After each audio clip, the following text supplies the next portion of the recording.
So I want to do a overall complete update on my last videos that I made at the beginning of the summer, and let people kind of know where I'm at, what's going on, and why it's been so long since I've done a video. So as far as my weight loss, back in April I started a challenge to lose 25 pounds, and I thought I would do that in 2 months, and then over a course of about a month, I think midway through May, I had lost 7 pounds, and for whatever reason I got discouraged, got really kind of upset with myself, and then I gave up, and then I completely gained back the 7 pounds plus like 2, so I gained back like 9 pounds.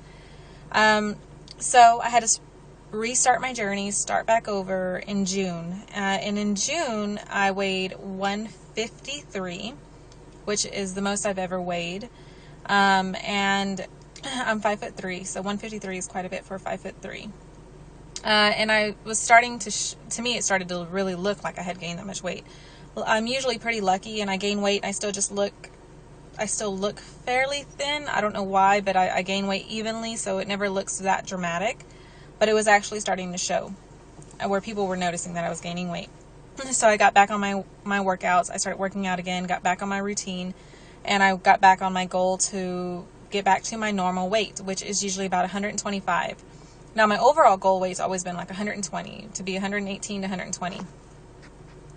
So that started back in June. All I did was work out regularly. I worked out about maybe 4 or 5 times a week. I would go for a jog, and I jog anywhere from 1.5 miles to 3 miles.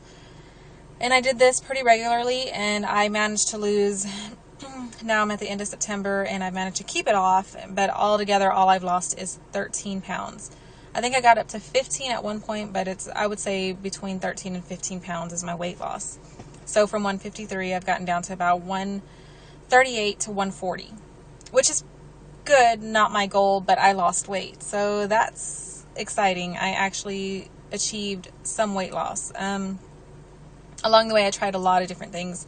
I wear slimming shorts, which I'm wearing right now, and I'll admit there was several weeks where I didn't put them on at all because they're kind of uncomfortable. But I'm wearing them now, and I also was wearing a waistband, which I'm not wearing anymore. Mainly because I think sometimes that restricts you from using the muscles of your core, like your core muscles, so I'm not using that now. I also tried the Garcinia Cambogia. I'll show you a picture really quick of what that is.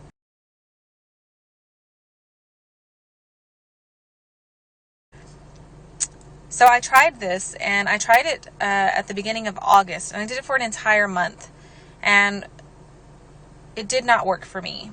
I actually gained 3 pounds back. I think I had gotten down to 138, and then I gained 3 pounds back over the course of the month. Like, my weight started to fluctuate, and I thought, oh, maybe I'm gonna, have one of those dramatic weight loss, where all of a sudden I wake up one day and I lost 5 pounds, or I lost 10 pounds. But at the end of the month, at the end of August, after doing it for the full 30 days, and I took it as directed. I took the 2 pills and the 2 pills, and then I think it totaled out to like 6 pills a day, which was a lot. This is what happened to me, though. I would take the pills. I wouldn't have an appetite for maybe 2 hours. I'd have a ton of energy, and then I would completely crash, as if I was just drinking coffee, like a coffee crash or a sugar crash. And then I would crave food. Like, it was literally like a sugar crash. Like, I would crave food. I would crave like lots of sugars, high carbs, and I think that's why I gained the 3 pounds back. If anything, I was hoping to at least lose weight, not gain weight back, or even the idea of just at least maintaining weight, and that didn't happen. So I switched over to green tea tablets. I'll show you a picture of those really quick.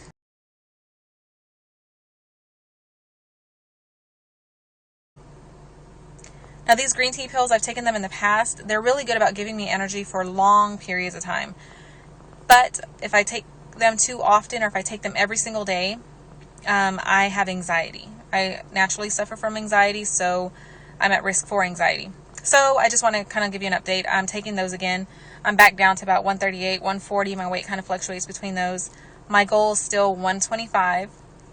And now that I'm at a point where I do exercise regularly, it doesn't seem like a chore. I'm exercising on a regular basis. That seems to be the hardest thing when you're trying to get into a workout routine, is trying to make it part of your lifestyle. And I'm happy to say that it is definitely part of my lifestyle. And so now what I'm doing is challenging myself as far as the foods I eat, and I'm challenging myself as far as changing up and increasing my workout so I can have a better outcome. So I have about 15 pounds to go. It's the end of September. I mean, like literally the end. I think it's September 30th. And I'm hoping that from now till November, I'll see a dramatic weight loss. I'm going to be taking the GreenTea Pills regularly, at least every other day, maybe 2 days in a row, and then skip a day. These also, I do want to give anyone a heads up. If you're doing the Garcinia Cambogia, you're doing GreenTea Pills, you're doing Hydroxycut, they have an addictive, they're addictive. Meaning, not that I'm like, oh, I'm going to have to take a bunch of these, but I mean like, when you stop taking these pills, you're going to get headaches.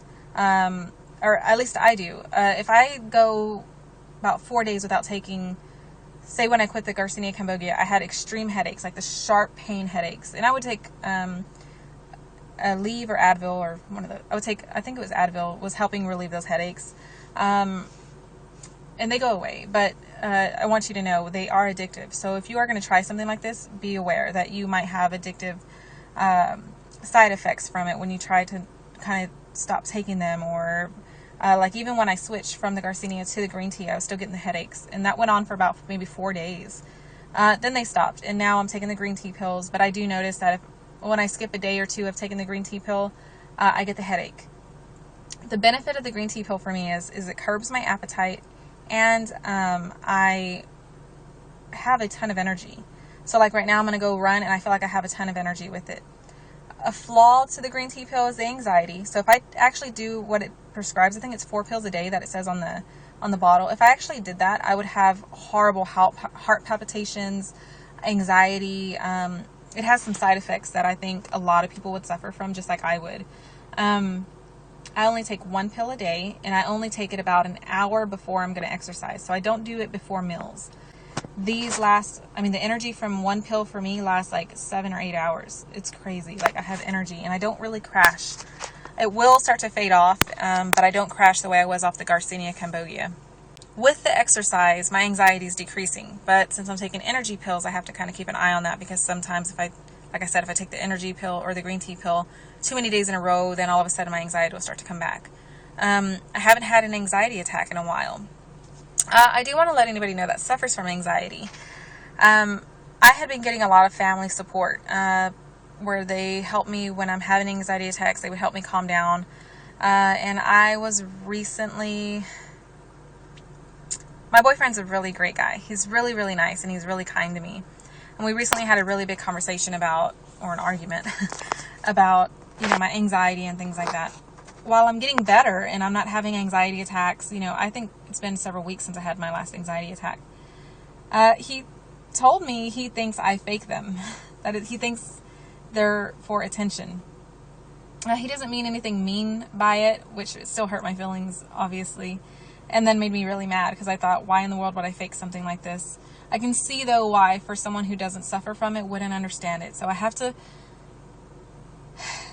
just accept the fact that I suffer from something that is not widely accepted, and is not, people that have never had it won't understand it.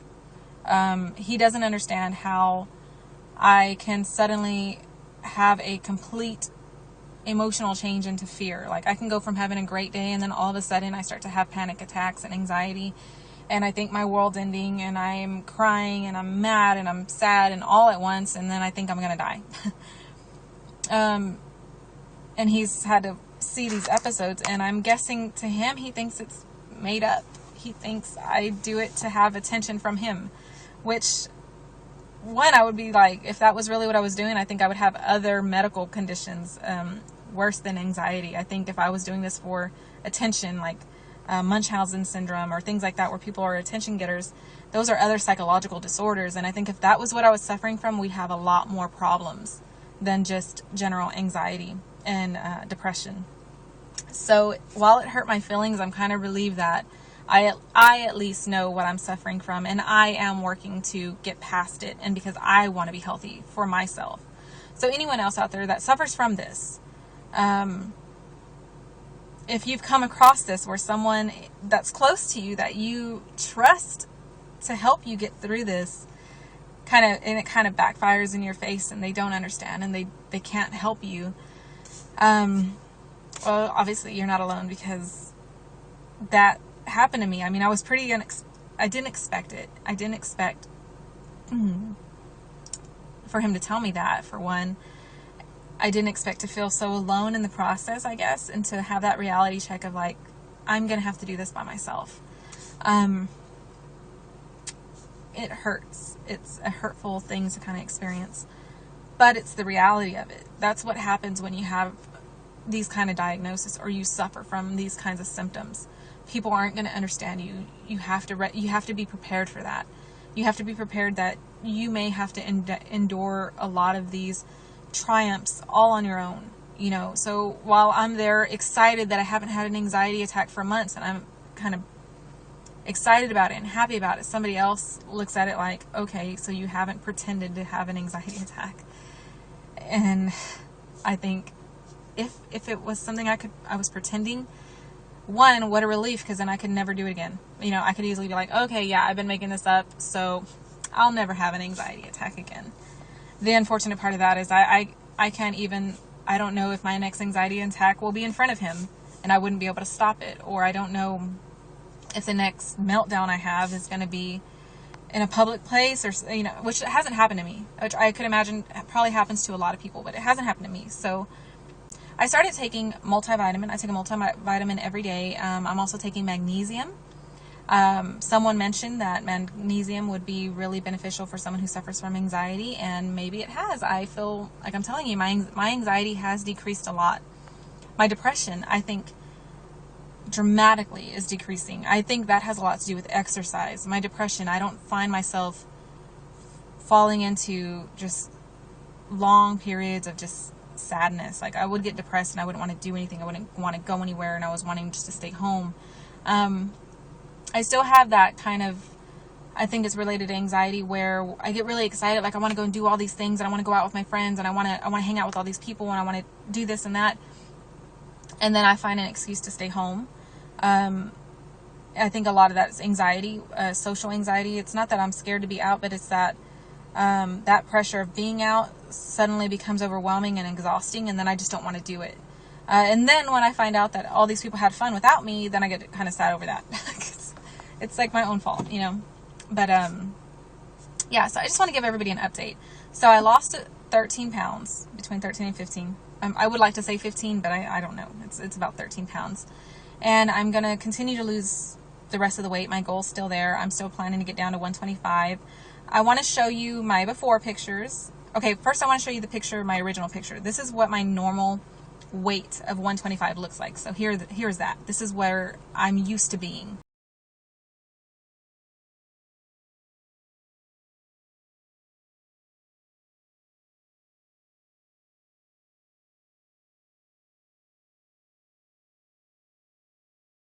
And then here's a picture of me at 140.